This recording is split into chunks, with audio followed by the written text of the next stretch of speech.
year one was very successful and actually had you leaving your barrister position, didn't it? Yeah. So talk us through the creation and initial development of London Muscle. Complete hobby, not even a business, no idea of what to do with it, no real game plan at all, and actually not even a wild thought of creating a fitness-based business ever. At the time, obviously, gone down the legal route and then going into the practice in law.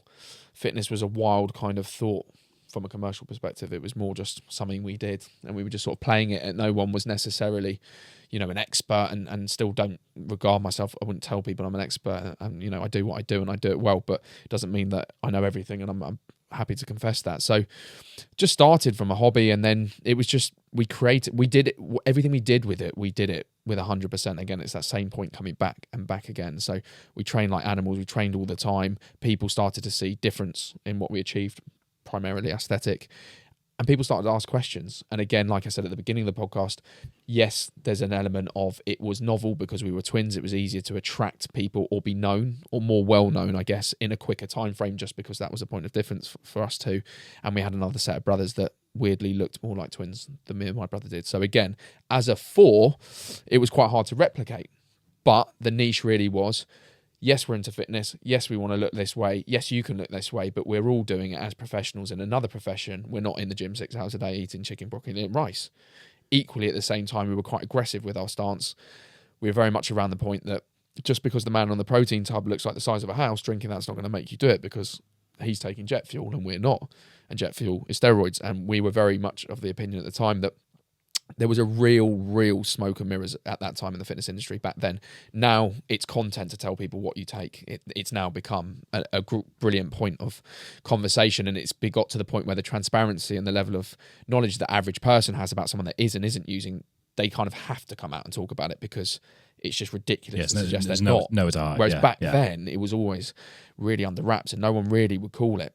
But, we knew that it was a total difference. So that was our stance. Look, four normal blokes, all in professional careers, trying to look a certain way.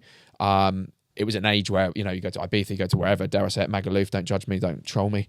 But people wanted to get in shape and for many different reasons. Well, look good, feel good, and just be healthier and fitter. So that's what we started. And then it started to attract quite a pool of questions and a lot of interest. And at that point, graft hat on, commercial hat on, my brother and I predominantly went, there's cash here. There's got to be cash here. People are eating our words. They're listening to our advice. We're adding value. It's genuine advice. It's coming from our heart. It's what we do. We know it works. We've got 100% conviction in what we say.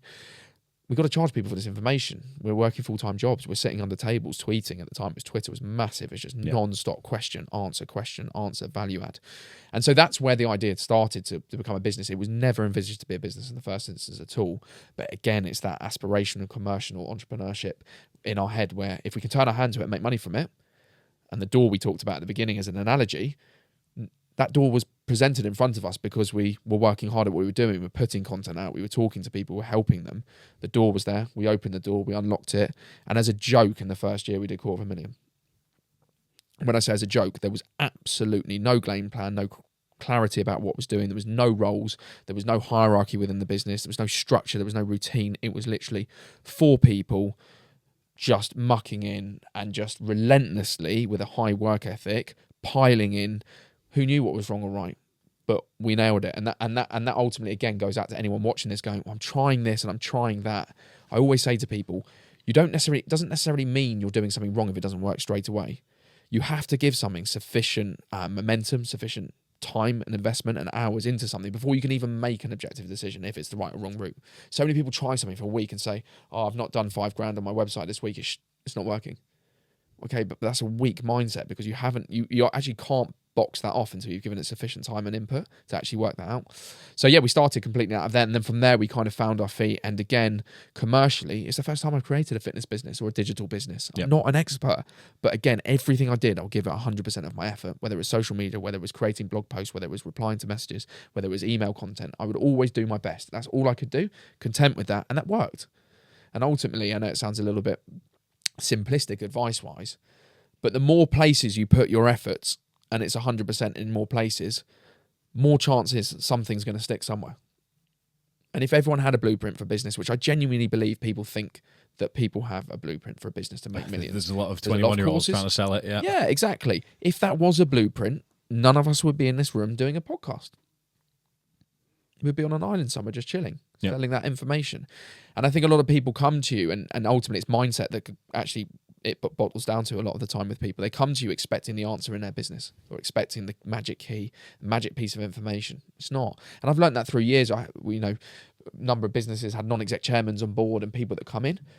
Do they come in and take that and scale it to multi-millions overnight? No. Do they insert some structure, some guidance and some wisdom? Yes. But ultimately, if they bring that in, if it's not coupled with your tenacity and work ethic, it's wasted money and time and effort. It's not going to go anywhere. It's still going to sit there. So what happened after year one? Because I can imagine you sat there and thought, "Oh shit, we had to done something here." Yeah, we had to get everything lined up and realise there was life-changing money involved, and that we were on the peak of something very, very, very inspiring and something that we could really change our lives with, but also change a huge amount of other people's lives along the way. So along the way, we went down various different commercial routes still, as we do today, supplements, clothes. We just expanded the product range, the offer, anything you like. The digital products ramped up in price from £1.99 to £30, and then went on a sort of a progressive journey in terms of not just the price point, but what a user got for that money. So everything we'd started in an elementary way, we just started to add substance and add a little bit more depth to it, and a little bit more money behind it in terms of the process and what people got for their money, to start to create something that was wider. But also, the ticket price of everything started to nicely lift as we provided something that was professional. Because at the beginning, it was just a Word document, $1.99 Word document. That was all it was. But you've got to start somewhere. And this is what people don't realise. People think they can just go in at the top and smash it. Growing and building yourself up through that journey, especially for a digital business, it's really nice. People come on board and they get the value. They don't spend a huge amount of money with you. Then they trust you when they start to spend more money. And that's the way I've always seen it with any of our entities and businesses. And maybe we can start a new business now, Tom and I, at a slightly higher level because we have the credibility and we have the audience. But that's because it's been built over time, and that's given us the luxury to behave in that way from a commercial perspective now.